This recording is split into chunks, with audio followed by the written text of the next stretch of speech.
ଆଜିର ପ୍ରଥମ ଖବର, ପୁଣି ଭିଜିବ ଓଡ଼ିଶା, ସୃଷ୍ଟି ହେଲା ଘୂର୍ଣ୍ଣିବଳୟ। ଆଜ୍ଞା ହଁ, ଘୂର୍ଣ୍ଣିବଳୟ ସୃଷ୍ଟି ହୋଇଛି। ମାଲାସ୍କା ସମୁଦ୍ର ସନ୍ଧିର ମଧ୍ୟ ଅଂଶରେ ଘୂର୍ଣ୍ଣିବଳୟ ସୃଷ୍ଟି ହୋଇଛି। ସମୁଦ୍ର ପତନଠାରୁ ପ୍ରାୟ 5.8 କିଲୋମିଟର ଉଚ୍ଚତା ଯାଏଁ ସକ୍ରିୟ ରହିଛି। 22 ତାରିଖ ବେଳକୁ ଏହା ଦକ୍ଷିଣ ପୂର୍ବ ବଙ୍ଗୋପସାଗର ଅଞ୍ଚଳରେ ଲଘୁଚାପ ସୃଷ୍ଟି ହେବ ଏବଂ ପଶ୍ଚିମ ଉତ୍ତର ଦିଗରେ ଗତି କରି ଅଧିକ ଘନୀଭୂତ ହେବାର ସମ୍ଭାବନା ରହିଛି। ତେଣୁ 24 ତାରିଖ ବେଳକୁ ଦକ୍ଷିଣ ବଙ୍ଗୋପସାଗର କେନ୍ଦ୍ରୀୟ ଅଞ୍ଚଳରେ ଅବପାତର ରୂପ ନେବ। ଦକ୍ଷିଣ ବଙ୍ଗୋପସାଗରର ମଧ୍ୟଭାଗରେ ଏକ ଅବପାତରେ ପରିଣତ ହେବାର ସମ୍ଭାବନା ରହିଛି। ପରବର୍ତ୍ତୀ 48 ଘଣ୍ଟା ମଧ୍ୟରେ ପଶ୍ଚିମ ଏବଂ ଉତ୍ତର ପଶ୍ଚିମ ଦିଗକୁ ଅଗ୍ରସର ହେବ। ତେଣୁ ଆଜି କିମ୍ବା ଆସନ୍ତାକାଲି ସୁଦ୍ଧା ଦକ୍ଷିଣ ଆଣ୍ଡାମାନ ସାଗରରେ ଏକ ଘୂର୍ଣ୍ଣିବଳୟ ସୃଷ୍ଟି ହେବା ନେଇ ପୂର୍ବାନୁମାନ କରିଛି ପାଣିପାଗ ବିଭାଗ। ଅନ୍ୟପଟେ 27 ତାରିଖ ବେଳକୁ ବାତ୍ୟାର ଆଶଙ୍କା କରାଯାଉଛି। ବାତ୍ୟା ହେଲେ ଉତ୍ତର ତାମିଲନାଡୁ ଓ ଆନ୍ଧ୍ରପ୍ରଦେଶ ମଧ୍ୟରେ ମାଡ଼ ହେବାର ସମ୍ଭାବନା ମଧ୍ୟ ରହିଛି। ବାତ୍ୟା ପ୍ରଭାବରେ ଓଡ଼ିଶାରେ ବର୍ଷା ହୋଇପାରେ। ପରବର୍ତ୍ତୀ ଖବର, ନୂଆପଡ଼ା ବିଜେଡିର ହାରିବାର କାରଣ ଖୋଜୁଛନ୍ତି ବିଜୁ ଜନତା ଦଳ। ଆଜ୍ଞା ହଁ, ନୂଆପଡ଼ା ଉପନିର୍ବାଚନରେ ବିଜେଡିର ପରାଜୟ ପରେ ଦଳର ଭୁଲ କେଉଁଠି ରହିଲା ସେଥିନେଇ ଚାଲିଛି ସମୀକ୍ଷା। ଏହାକୁ ନେଇ ମୁହଁ ଖୋଲିଛନ୍ତି ବିଜେଡିର ବରିଷ୍ଠ ନେତା ଭୂପେନ୍ଦର ସିଂ। ସେ କହିଛନ୍ତି ଯେ ପ୍ରାର୍ଥୀ ଚୟନରେ ଭୁଲ ରହିଗଲା। ରାଜୁ ଢୋଲକିଆଙ୍କୁ ସହାନୁଭୂତି ଗଲା ବିଜେପିକୁ। ବିଜେଡି ବିଳମ୍ବିତ ସମୟ ପର୍ଯ୍ୟନ୍ତ ପ୍ରାର୍ଥୀର ନାମ ଘୋଷଣା ନ କରିବା ଯୋଗୁଁ ରାଜେନ୍ଦ୍ର ଢୋଲକିଆଙ୍କ ପରିବାର ବିଶ୍ୱାସ ହରାଇଥିଲା। ଫଳରେ କଂଗ୍ରେସ ବହୁ ଆଗରୁ ଘାସିରାମଙ୍କୁ ପ୍ରାର୍ଥୀ କରିଥିଲା। ତେଣୁକରି ବିଜେଡିର ପ୍ରାର୍ଥୀ ଚୟନ ଲେଟ୍ ହେବା ଯୋଗୁଁ ବିଜେପିକୁ ଚାଲିଗଲେ ଢୋଲକିଆ। ତେଣୁ ଢୋଲକିଆଙ୍କ ସହିତ ସହାନୁଭୂତି ମଧ୍ୟ ବିଜେପିକୁ ଚାଲିଗଲା। ଏହି କାରଣ ଯୋଗୁଁ ବିଜେଡି ହାରିଛି। ପରବର୍ତ୍ତୀ ଖବର, ସାଲିଆସାହିରେ ଉଚ୍ଛେଦ, ସବୁ ବସ୍ତି ବାସିନ୍ଦାଙ୍କୁ ମିଳିବ ସରକାରୀ ଘର। ଏ ନେଇ ଘୋଷଣା କରିଛନ୍ତି କୃଷ୍ଣଚନ୍ଦ୍ର ମହାପାତ୍ର। ଆଜ୍ଞା ହଁ, ସାଲିଆସାହିରେ ଉଚ୍ଛେଦ, ସବୁ ବସ୍ତି ବାସିନ୍ଦାଙ୍କୁ ସରକାରୀ ଘର ମିଳିବାକୁ ଯାଉଛି। ଏ ନେଇ ସୂଚନା ଦେଇଛନ୍ତି ନଗର ଉନ୍ନୟନ ମନ୍ତ୍ରୀ କୃଷ୍ଣଚନ୍ଦ୍ର ମହାପାତ୍ର। ସେ କହିଛନ୍ତି ଯେ କୌଣସି ଯୋଗ୍ୟ ବାସିନ୍ଦା ଆଶ୍ରୟ ହରାଇବେ ନାହିଁ। ଯେଉଁମାନେ ଘର ଛାଡ଼ୁଛନ୍ତି ସେମାନଙ୍କୁ କିଛି ଲୋକ ବିଭ୍ରାନ୍ତି କରୁଛନ୍ତି। ତାର ମୁଖ୍ୟ କାରଣ ହେଲା ସେମାନେ ଏକାଧିକ ଘର ଭଡ଼ା ସୂତ୍ରରେ କିଛି ପଇସା ଆଦାୟ କରୁଛନ୍ତି।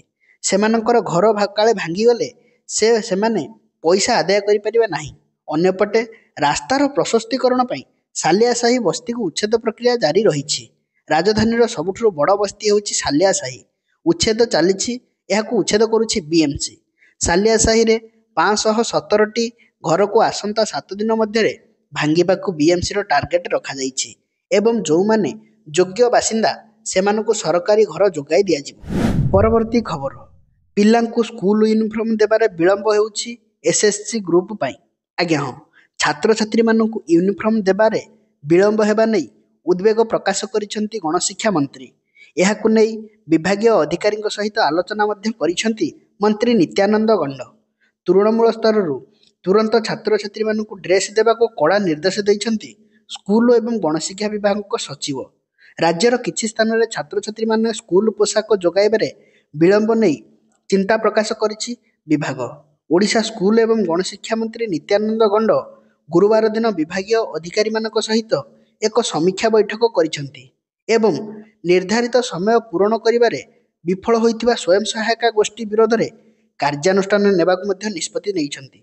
ଏହାପରେ ସେ କହିଛନ୍ତି ଯେ 80%ରୁ ଅଧିକ ସ୍କୁଲ ପିଲା ୟୁନିଫର୍ମ ପାଇସାରିଲେଣି। କିଛି ସ୍ଥାନରେ ପିଲାଙ୍କୁ ୟୁନିଫର୍ମ ଦେବାରେ ବିଳମ୍ବ ହୋଇଛି। ସେଥିପାଇଁ ବିଭାଗ ତତ୍ପରି ପ୍ରଦର୍ଶନ କରିବ ବୋଲି ନିତ୍ୟାନନ୍ଦ ଗଣ୍ଡ କହିଛନ୍ତି। ପରବର୍ତ୍ତୀ ଖବର, ନୂଆପଡ଼ାର ବିଧାୟକ ଭାବେ ଶପଥ ନେଲେ ଜୟ ଢୋଲକିଆ।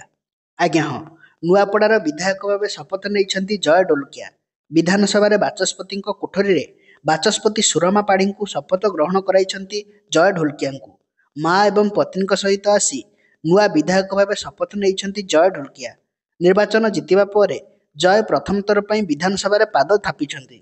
ମାଙ୍କ ସହିତ ପତ୍ନୀ ଏବଂ 2 ଝିଅ ବିଧାନସଭାକୁ ଆସିଥିଲେ। ଏହାପରେ ପରିବାର ସହିତ ଉପସ୍ଥିତିରେ ଜୟ ଶପଥ ଗ୍ରହଣ କରିଛନ୍ତି। ପରବର୍ତ୍ତୀ ଖବର, କୂଳଡିହା ଅଭୟାରଣ୍ୟରେ ଗତକାଲି ଠାରୁ ଆରମ୍ଭ ହୋଇଛି ବାଘ ଗଣନା କାର୍ଯ୍ୟକ୍ରମ।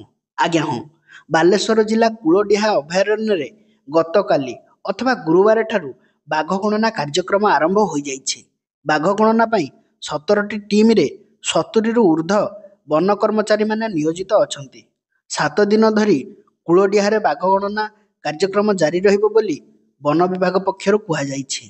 ବାଘ ଗଣନାକୁ ନେଇ ପଶୁପ୍ରେମୀମାନଙ୍କ ମଧ୍ୟରେ ଉତ୍ସାହ ମଧ୍ୟ ପ୍ରକାଶ ପାଇଛି।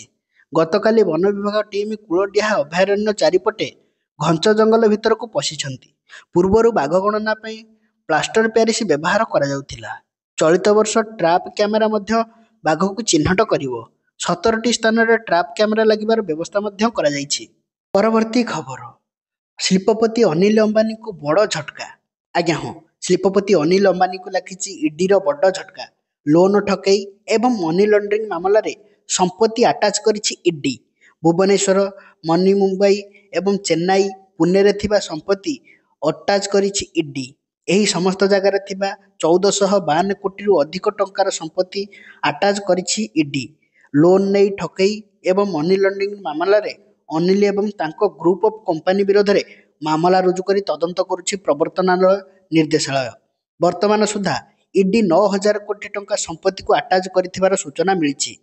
ରିଲାଏନ୍ସ ଗ୍ରୁପ୍ ଅଫ୍ ଅଧ୍ୟକ୍ଷ ଅନିଲ ଅମ୍ବାନୀ ଏବଂ ତାଙ୍କ କମ୍ପାନୀଗୁଡ଼ିକ ସହିତ ଜଡ଼ିତ ମନି ଲଣ୍ଡରିଂର ତଦନ୍ତ ଏବଂ ଅଂଶସ୍ୱରୂପ ପ୍ରବର୍ତ୍ତନାଳୟ ନିର୍ଦ୍ଦେଶାଳୟ ଇଡି କୋଟି କୋଟି ଟଙ୍କାର ସମ୍ପତ୍ତିକୁ ଆଟାଚ୍ କରିଛି।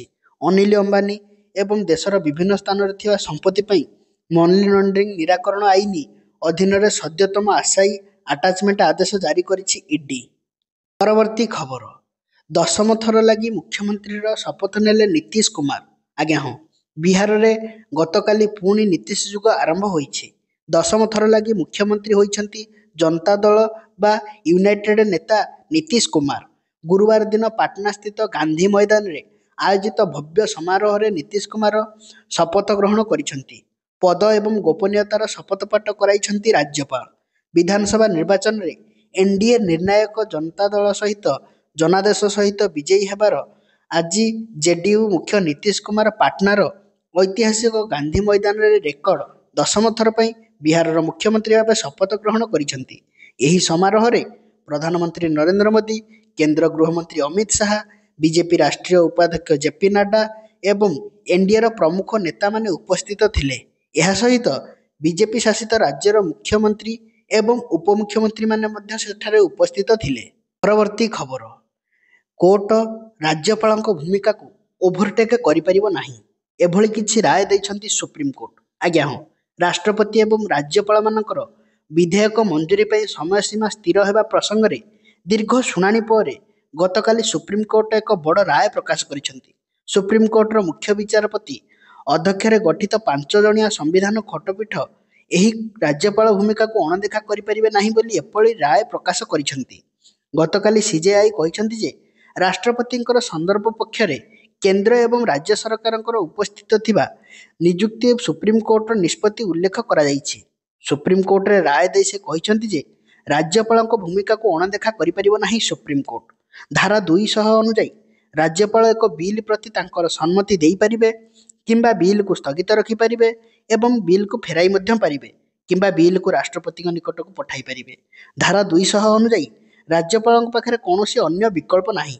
ସୁପ୍ରିମକୋର୍ଟ ସ୍ୱୀକାର କରିଛି ଯେ ରାଜ୍ୟପାଳମାନେ ରାଜ୍ୟ ବିଲ୍କୁ ଅନିର୍ଦ୍ଦିଷ୍ଟ କାଳ ପାଇଁ ସ୍ଥଗିତ ରଖିପାରିବେ ନାହିଁ, କିନ୍ତୁ ଏହା ଉପରେ ରାଜ୍ୟପାଳ ଏବଂ ରାଷ୍ଟ୍ରପତିଙ୍କ ପାଇଁ କୌଣସି ସମୟସୀମା ସ୍ଥିର କରାଯିବାକୁ ମନା କରିଛନ୍ତି ସୁପ୍ରିମକୋର୍ଟ। ପରବର୍ତ୍ତୀ ଖବର, ଭାରତର ଘରୋଇ ଇସ୍ପାତ ଶିଳ୍ପ ଦୃଢ଼ ଏବଂ ବିକାଶ ମାର୍ଗରେ ଅଗ୍ରସର ହେଉଛି, ଏପରି କିଛି ମତ ପ୍ରକାଶ କରିଛନ୍ତି କେନ୍ଦ୍ରମନ୍ତ୍ରୀ।